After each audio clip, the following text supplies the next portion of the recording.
কেমন? সাহাবী এসে অভিযোগ করছে, ইয়া রাসূলুল্লাহ, প্রতিবেশীর খেজুর গাছটা আমার বাড়ির ভিতরে ঝুঁকা পড়ছে, পাকা পাকা খেজুর মাঝে মাঝে পড়লে আমার বাচ্চারা খায়, উঠায় আর প্রতিবেশী মুখের ভিতরে আঙ্গুল দিয়া বাইর করে ফেলে। আপনি খেজুর গাছটা আমাকে নিয়ে দেন না।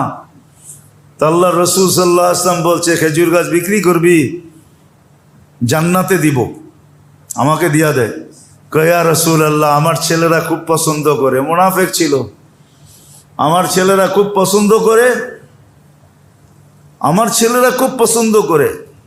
আবু দাহদা রাদিয়াল্লাহু তাআলা আনহুর কাহিনী, আমার ছেলেরা পছন্দ করে, এটা ছাড়া যা বলেন দিতে রাজি আছি।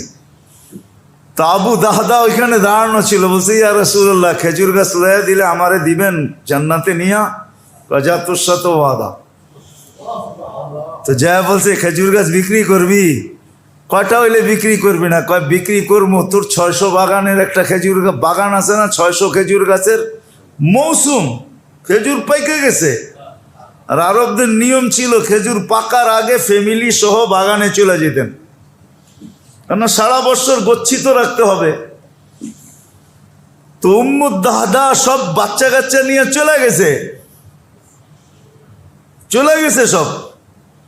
তো বলছে, ইয়া রাসূলুল্লাহ, আমাকে দিবেন জান্নাতে? কয়, দিব। তোরে যায় বলছে, খেজুর গাছ বেচবি? কয়, বেচতে পারি যদি 600 খেজুর গাছওয়ালা বাগানটা আমাকে দিতে পারস। কয়, ডান, দিলাম। এইখান দিয়ে নিচে আর এইখান দিয়ে দৌড় দিছে, যায় বাগানে ঢোকে না, বাড়ির বাইর থেকে আওয়াজ দিছে, উম্মু দাহদা, কিসে? খেজুর বাইরে চলে আয় বাচ্চা নিয়ে, খেজুর গাছ বেচালে, বাগান বেচালাইছি। কয়, কিসের বিনিময়? কয়, জান্নাতে, আল্লাহর রসুল জান্নাতে দিবে ওয়াদা করছে। কয়, রবিহাল ভাই, বাচ্চা কাচ্চা স্লোগান দিতে দিতে বাইর হইতেছে, ইয়া বানা রবিহাল ভাই, ও বাবা, লাভজনক ব্যবসা করে তুমি আসছো, সারা বছর কি খাবে কোনো চিন্তা নাই। হায় হায়, আমরা শুনলে লাভ হইব কি, দিলে যদি আঘাত না করে। বাহিরে চলে আসছে, খেজুর গাছ কিনা ওই সাহাবীকে দিয়া দিছে আল্লাহ রসুল, তোর সাথে। তারপরে আল্লাহ রসুল বলছে, হ্যাঁ, আমি দেখতেছি জান্নাতে তোর জন্য আল্লাহ ওই খেজুর গাছ রেডি করে ফেলছে, 10 গুণ।